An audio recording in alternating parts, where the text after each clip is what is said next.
satu posisi itu gitu loh. Contoh kayak datang ke rumah. Kalau Anda menunjukkan suatu ketakutan, mereka akan setiap hari melakukan penekanan dengan cara siap-siap, siapkan dana, kami akan berkunjung dengan RT dan RW.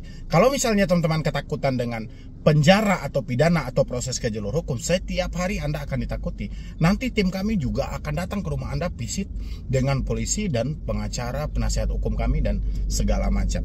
Itu karena kebiasaan kita juga, kita yang menunjukkan suatu ketakutan. Sehingga mungkin kalau Anda pun jadi debt collector, pasti Anda akan melakukan hal yang sama, di mana nasabah Anda merasa tidak nyaman dan di mana nasabah Anda akan melakukan pembayaran. Karena peluang itulah yang dilihat oleh debt collector, sehingga dia melakukan tindakan-tindakan di mana tempat Anda ketakutan. Ya, ketika Anda ketakutan, debt collectornya melihat peluang, besar kemungkinan dia akan mendapatkan tagihan. Itu tujuannya. Oke.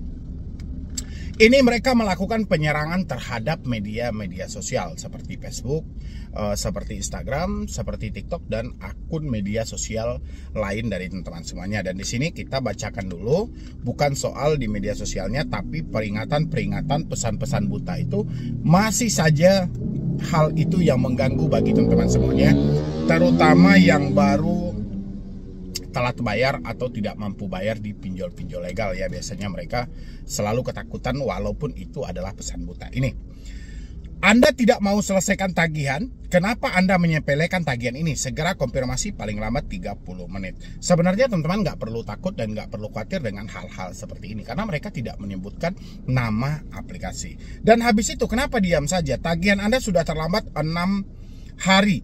Anda mau kabur atau bagaimana? Tagihan Anda 2.112.318 rupiah ya.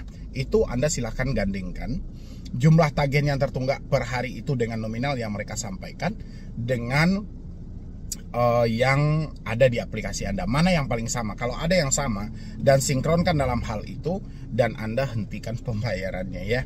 Setelah dicek, ada beberapa keterangan palsu yang Anda cantumkan di saat pengajuan. Apakah Anda bermaksud untuk melakukan peminjaman untuk tidak mengembalikan? Jadi ini nggak usah diabaikan, nggak usah terlalu Anda pikirkan juga, abaikan aja gitu loh. Karena mereka akan mencoba mencari di mana titik kelemahan dari si debitur itu gitu loh. Jadi mereka akan berupaya sampai dibilangin ada pemalsuan dan segala macam ya. Jadi nggak usah Anda hiraukan lagi gitu loh ketika kita menerima pesan-pesan buta yang tidak menyebutkan nama aplikasi. Oke, inilah yang saya sampaikan tentang yang mana di sini dia menyampaikan, Bang, gue dapat chat kayak gitu lagi penuh ancaman. Memang chatnya banyak banget di sini ya, tapi tidak satu pun dari chat ini yang menyebutkan nama aplikasinya. Bentar lagi poster telanjang keluarga lu babi. Lo tai bener lo, ini mana nih, lo sangar juga ya, bisa sangar lo baik, gue bisa lebih baik, gue harusnya nggak usah diladenin juga gitu loh. Ketika mereka ngechat itu nggak usah diladenin juga, tinggal Anda hapus aja udah gitu loh, nggak ada, kalau nggak blokir udah selesai gitu kan.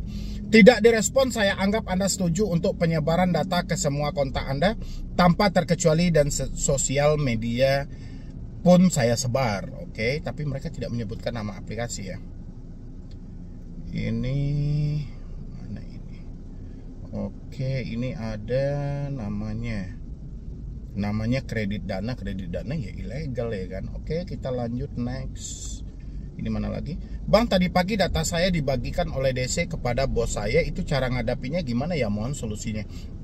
Kalau misalnya data-data Anda dikirim kepada pihak perusahaan Anda oleh pihak DC, itu Anda nggak perlu khawatir juga. Sampaikan sama bos Anda menghadap aja, mohon maaf atas ketidaknyamanannya ya. Mungkin karena permasalahan kita, mereka pun juga terbawa dalam hal itu. Tapi sampaikan sama mereka, saya ini sudah berupaya Pak untuk menyelesaikan, saya sudah berupaya untuk melunaskan, tapi yang terjadi tidak bisa selesai. Dan saya pengen kalau mereka masih berkomunikasi atau mereka masih menghubungi Bapak, tolong suruh ke alamat saya aja. Saya pengen tahu orangnya dan saya pengen tahu akad awalnya itu seperti apa gitu loh, karena data saya disalahgunakan kayak gitu aja kalau menghadapi bos ya.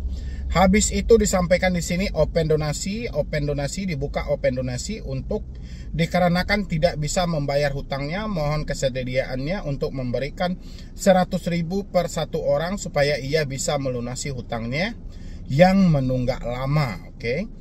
Gue tunggu bukti bayar lo ya di aplikasi sebelum jam 5 sore. Jangan paksa gue buat buat malu foto selfie lu seumur hidup kayak gitu. Gue pastiin semua keluarga besar, lingkungan rumah, teman-teman tempat kerja lu tahu kalau butuh bantuan penggalangan dana buat bayar pinjol supaya lu sadar nggak mampu bayar pinjol. Oke. Tapi apapun konsepnya, mereka tidak berani menyebutkan nama aplikasi. Dan hal-hal seperti ini teman-teman semuanya yang perlu diingat sebelum mereka meluas sampai ke media sosial yang saya sampaikan tadi. Karena ini ada juga salah satu contohnya juga ya, itu kita blur juga. Dan di sini sebenarnya teman-teman bisa berpikir lebih jernih lagi. Seberapa penting sih media sosial itu bagi Anda? Jika dirasa media sosial itu tidak terlalu penting bagi Anda, malah itu menyiksa waktu Anda, menghabiskan waktu Anda, atau malah merasa Anda terancam dengan menggunakan media sosial, mendingan saya sarankan buat teman-teman semuanya hapus saja media sosialnya. Tapi kalau misalnya media sosial itu adalah berharga banget buat Anda, mungkin ada perlu perubahan dalam hal itu. Mungkin dari pengaturan, mulai dari pengaturan privasinya, siapa yang bisa menandakan, siapa yang bisa melihat foto-foto kita yang ada di sana. Mungkin Anda harus lebih memprivasikan. Tapi saya lebih merekomendasikan jika Facebook itu atau sebuah media sosial itu tidak begitu berarti buat teman-teman semuanya, hanya sebatas untuk membagikan hal-hal pribadi Anda, contoh Anda sedang di kamar, contoh keseharian dan segala macam, yang rasanya itu unfaedah banget, mendingan dihapus saja gitu loh. Karena memang target mereka itu memang kesana larinya gitu loh. Tapi apapun konsepnya, mereka menagih seperti apapun, mereka tidak berani melampirkan nama dari pinjol-pinjol mereka, kecuali pinjol-pinjol ilegal ya. Kalau pinjol ilegal pastinya mereka akan selalu berani. Tapi kalau pinjol-pinjol legal, mereka tidak akan berani menyebutkan nama aplikasi. Hanya saja mereka bisa tag semua teman-teman yang dekat dengan kita. Kan kita itu ada kerabat ya kan, kerabat yang dekat. Kalau di media sosial itu kan ada tuh urutan kerabat, ini teman dekat, ini keluarga, ini, itu akan di tag semuanya gitu loh. Makanya saya bilangin buat teman-teman semuanya, sebelum hal-hal seperti ini meluas ya, sebelum itu melebar terlalu jauh, alangkah baiknya Anda mengambil satu tindakan untuk Anda menghapus media sosial Anda, atau Anda men-setting media sosial Anda kapan perlu ganti semuanya nama dan nomor yang terkait, karena mereka juga bisa melacak media sosial Anda melalui nomor handphone Anda atau dengan nama-nama asli Anda. Ya, hal-hal seperti ini saya juga tidak mendukung sama sekali. 1% pun Anda jangan pernah melakukan pembayaran apabila Anda ditekan oleh pinjol dengan hal-hal seperti ini. Makanya teman-teman harus catat nama aplikasinya, dan 1% pun jangan pernah Anda bayar. Insya Allah itu tidak ada hal-hal buruk yang terjadi sama diri Anda. Pokoknya resiko dari Galbay itu tidak ada yang buruk kecuali pemikiran Anda sendiri. Ya, jadi kompak buat teman-teman semuanya yang hari ini masih ditakut-takuti dengan sebar data ke media sosial, sebar data kepada kontak. Selagi mereka menekan Anda dengan sebar